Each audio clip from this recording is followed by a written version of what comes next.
La Banque mondiale veut financer Casablanca, peut-on lire en une d'aujourd'hui le Maroc. Une délégation de haut niveau de l'institution a fait le déplacement le 4 juin pour rencontrer de hauts responsables de la wilaya en vue de discuter des possibilités de financement.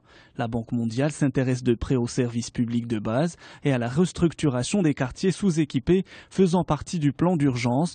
Selon des estimations de la wilaya, la ville devra investir d'ici à 2027 près de 28 milliards de dirhams rien que dans la distribution d'eau potable, d'électricité, d'assainissement et d'éclairage public. On reste à Casablanca. La ville récupère enfin ses biens, lit-on dans l'Économiste. À la veille des communales et à quelques mois de la fin du mandat de l'équipe Sagid, Casablanca récupère son patrimoine. Elle vient de reprendre le marché de Belvédère. D'autres biens communaux vont suivre incessamment. C'est le cas notamment de la Scala, le Lido, la Forêt Verte, le complexe Znata, énumère le journal. Plus de 200 sites sont concernés, mais 4 sont proches du dénouement. Sur la mobilité, une mise en demeure vient d'être adressée à Mdinabus. L'autorité délégante reproche aux gestionnaires le non-respect du cahier des charges, rapporte l'Économiste. C'est parti pour le bac 2015. Plus d'un demi-million de candidats passent à partir d'aujourd'hui la première session de l'examen national unifié du baccalauréat. La session de rattrapage aura quant à elle lieu du 7 au 9 juillet, nous informe Libération. On apprend par ailleurs que le ministère de tutelle a pris toutes les dispositions nécessaires en vue d'assurer pour les candidats en situation de handicap les meilleures conditions en termes de déroulement des examens et de correction des épreuves. Le ministère de l'Éducation a mis en place un dispositif anti-triche, nous informe l'Économiste, dont le lancement d'une campagne dans les différents établissements secondaires afin de sensibiliser les élèves sur les risques liés à la triche lors des examens. On apprend aussi qu'une loi contre la fraude est prévue pour l'année prochaine.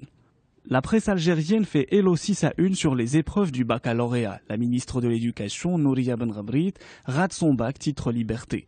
Après les sujets de langue arabe et de sciences islamiques scannés et partagés sur Facebook au premier jour du bac, c'était hier au tour des mathématiques d'y être posté quelques minutes seulement après la distribution des épreuves dans les salles d'examen. La ministre de tutelle a affirmé dans une conférence de presse que des manœuvres de déstabilisation ont ciblé ces derniers jours le secteur de l'éducation, rapporté l'Ouatan.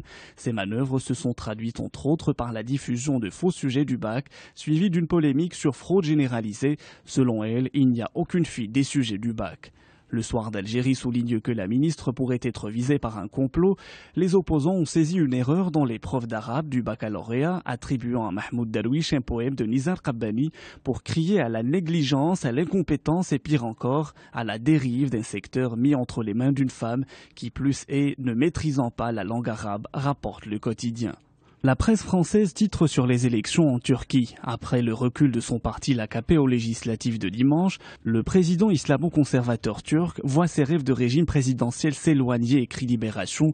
Une ère d'incertitude s'ouvre. Les Turcs disent non au pouvoir absolu d'Erdogan, peut-on lire en une du journal français Le Monde. L'AKP se retrouve contraint de former un gouvernement de coalition après son revers électoral. La livre turque et la bourse d'Istanbul étaient en forte baisse hier.